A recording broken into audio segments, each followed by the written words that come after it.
네, 오늘은 8월 18일입니다. 화요일입니다. 새벽 예배 나오신 우리 성도님들을 환영합니다. 말씀 나누기 전에 공동기도 제목으로 기도하시겠습니다. 배옥진 집사의 병상에 함께 하셔서 통증이 없게 하시고 하나님의 위로와 힘을 부어주십시오. 권하자 집사가 다시 걸을 수 있게 회복시켜 주십시오. 김씨 집사의 건강을 회복시켜 주시고 데이비박 형제의 건강이 회복되게 해 주십시오. 나의 모든 가족이 예수님 믿고 구원받게 해 주십시오. 예수님의 이름으로 기도합니다. 아멘. 오늘 본문의 말씀은 에스겔 42장 1절에서 20절까지 말씀입니다. 거룩한 교회, 거룩해야 할 교회라는 제목으로 하나님 말씀 함께 나누시겠습니다. 어제 말씀과 이어지는 것입니다.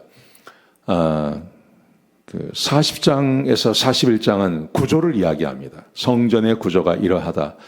방이 어떻고 골방이 어떻고 또 다락방이 어떻게 생겼고 벽이 어떻게 생기고 이런 말을 쭉 하세요.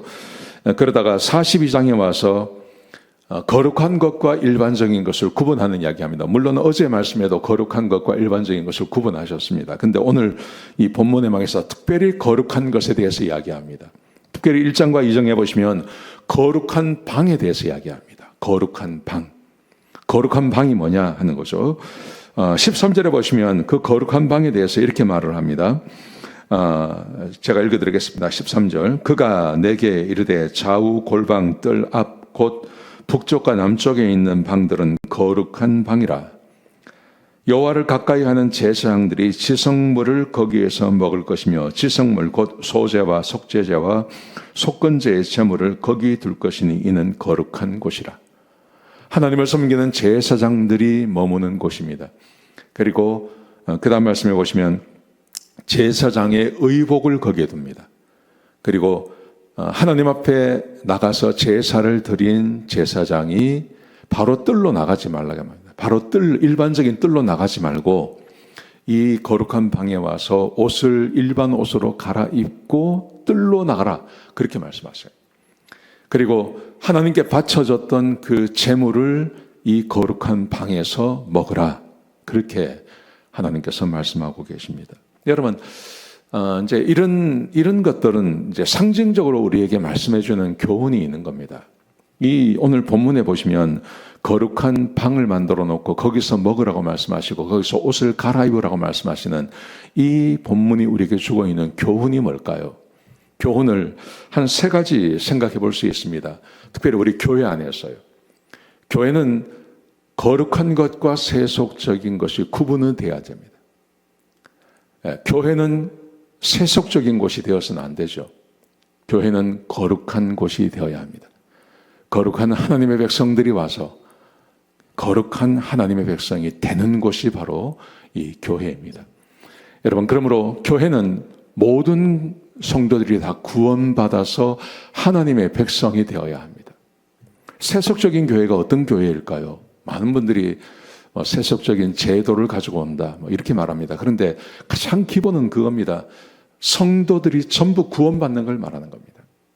성도가 다 구원받으면 그러면 거룩한 곳이 됩니다.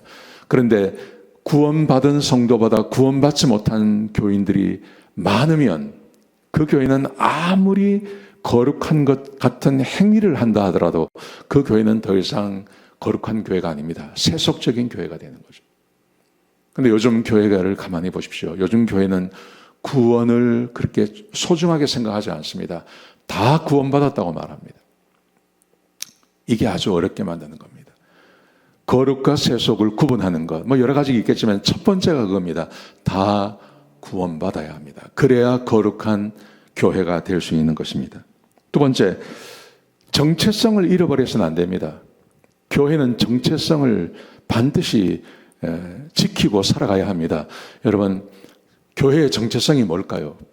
우리는 하나님의 아들, 딸이라는 겁니다. 하나님의 아들, 딸.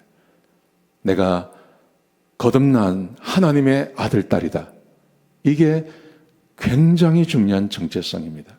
이 하나님의 아들, 딸이라고 하는 이 정체성을 잃어버리게 되면 그러면 교회가 아주 나쁜 결정들을 많이 하게 됩니다.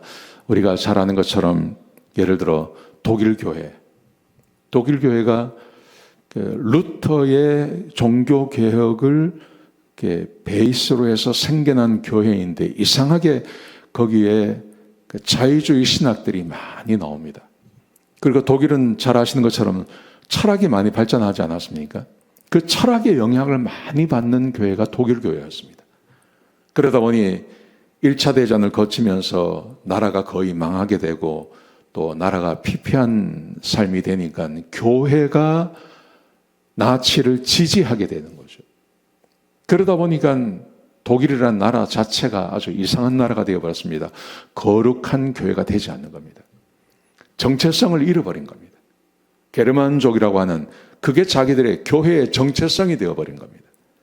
그래서 나라가 2번씩이나 망하고 지금도 독일 교회는 마찬가지입니다. 아주 어렵습니다.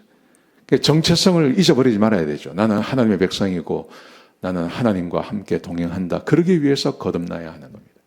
마지막으로 우리가 한 가지 생각할 것은 이것입니다. 교회는 거룩한 예배가 살아있는 교회입니다. 교회는 예배가 살아있어야 됩니다. 오늘 본문이 그걸 말합니다. 제사장들이 하나님 앞에 나가서 제사를 드리죠. 그리고 거룩한 방에서만 먹습니다. 옷을 거기서 갈아입습니다. 옷을 거기서 갈아입고 밖으로 나가게 되겠습니다. 이건 뭘 말하는 겁니까? 예배를 말하는 겁니다. 교회는 예배가 거룩한 예배여야 됩니다. 우리 모든 성도들이 하나님 앞에 온전한 예배를 드릴 수 있어야 됩니다. 그게 진짜 교회입니다.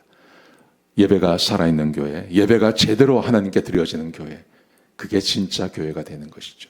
자, 오늘 본문에 우리에게 주고 있는 교훈, 이 42장에서는 거룩한 방이라고 하는 이 방을 우리에게 말씀해 주고 계신데, 우리가 바로 거룩한 하나님의 백성이 되어야 되고 거룩한 정체성을 붙잡아야 되고 그리고 하나님 앞에 거룩한 예배를 드리는 그런 교회가 되어야 할 줄로 믿습니다.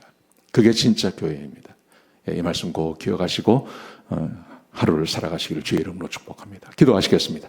아버지 하나님, 귀한 말씀 주셔서 감사합니다. 하나님, 교회가 살아있게 하시고 교회가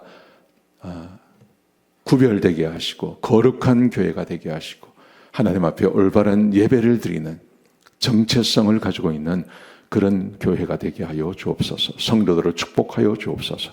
감사합니다. 예수님의 귀하신 이름으로 간절히 기도드렸습니다. 아멘.